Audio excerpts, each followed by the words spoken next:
There we are, guys. It is a private party today in the terrace at Rosie's Bar. It's a private party because it's the Newcastle are staying in the Premier League party. Cheers. Does my drinking offend you?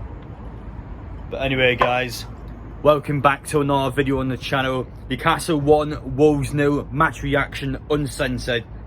Again, just like last week, it's going to be a weekly thing now. So after every single match, uncensored, no holds barred. I get to say what I want, I get to do what I want. So yeah, straight away, as it says in the thumbnail, there is a bad language warning.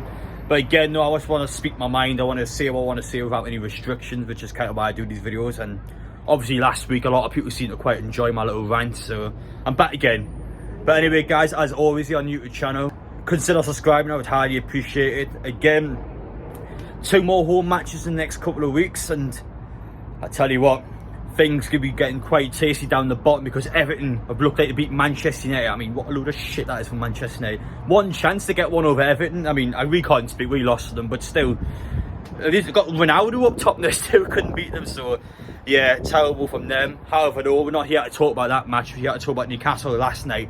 How do we play against Wolves at home? I do have a lot of problems with the game itself.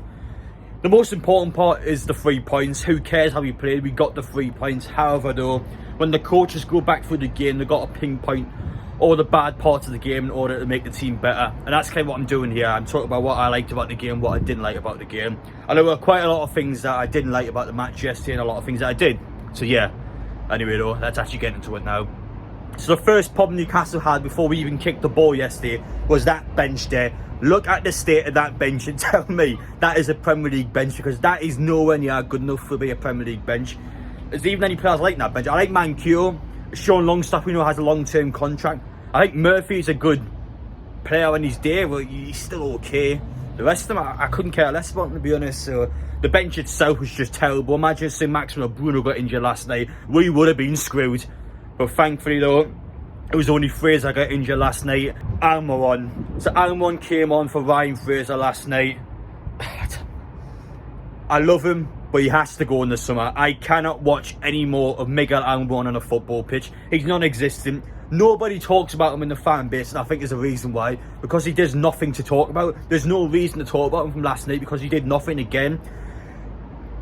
But on a serious note though, when I watched Almiron play last night, all I could think about in my mind was a hamster. A hamster that runs around his little cage all day.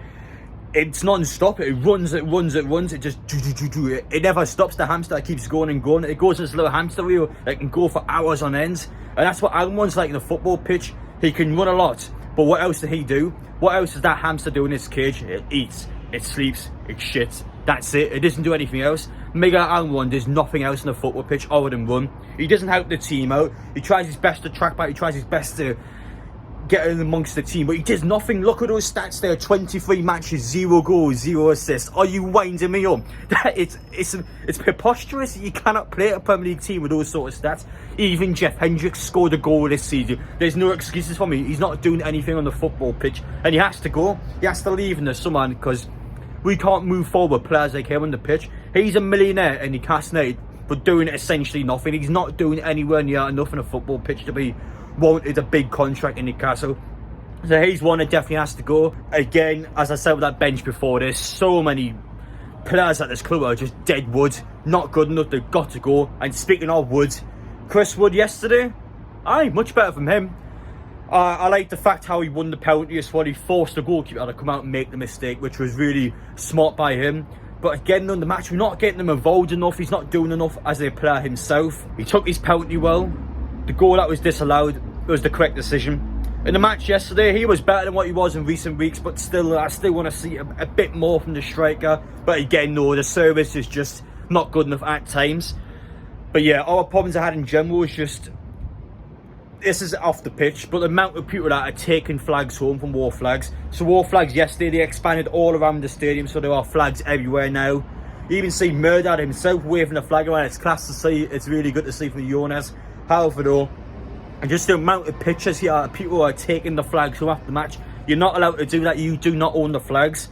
Now, to be fair, I actually do believe some people generally think for whatever reason they can take the flags, so believe it, the club owns the flags, you can just take them themselves. You can't. These are fan-owned flags. People that are watching this video, people that go to the games, they are paying their hard-earned money, donating to war flags for them to get the flags. So you're essentially stealing from our fans, is the best way of putting it. But the amount of people that are taking the flags, look at this one here. The flag's about 7 foot or something. Where are you going to put that flag? What are you going to do with that flag? Poke it up your arsehole? I mean, what do you even do with it? It's so big. I don't get it. I don't get what you can do with that flag in the house. But yeah, that's another thing that really ticked me off yesterday, is the amount of people that are taking the flags home. So don't take the flags home. It's the only thing I can say really about that one. On to some more positives now. Just the match itself yesterday. A lot of people really conflicted with how Newcastle played, but I actually think the performance itself, mind you, Wolves were terrible. And the 90 minutes itself, Wolves were just shit whole game long. They never really created anything. I think you had spells in the second half where they were getting into the game a lot more, but I think Newcastle controlled the first half. I think Newcastle, in general, for the whole half an hour in the second half, just went after them and just continue to apply that pressure on that back five. And yeah, I think they deserved the win. Wolves are just shit, man. So I think it gives us a sort of false sense of faith, I would say. I still don't think it was an amazing performance. I think we did our job, but on another day against a better team, we would have lost, is probably the way I would have put it. It's an improvement from last week, from an absolute mile, but we still have to work on it a bit more. I still feel like at times in the game we're a bit too slow with how we moved the ball. I think we lost the ball way too much when we were going forward as well. I think Saint-Maximin, again, he just know when to release the ball. I think he created a lot of chances in the game. Just everything he did was overhit. Every pass he did went out of play. Every shot he scaled the ball. But on another day, that would have been 2 assists and 2 goals. It's so frustrating. But he did have a good game. It's just one of them ones where everything he hit was just going out of play. It's frustrating. But Saint-Maximin's much better though. I think a lot of people said he was awful yesterday. I disagree with that. I think that's quite harsh. I think he was okay. But on another day though, he does need to obviously work on that composure a bit more. Anyway though, Bruno, let's talk about him now. Easily the best player on the match by an absolute mile. Bruno, my word, I can't wait to see him play with some better teammates. He's just astonishing. Yeah, we don't talk about Bruno. We should talk about Bruno more because he is world class on his day. I mean, my word. Yeah, I'm glad I got his name in the back of my top. Not this one in particular, but I was a big fan of him yesterday. He was easily, as I said before, the best player on the match. He controlled the midfield. I think Shelby as well played really well.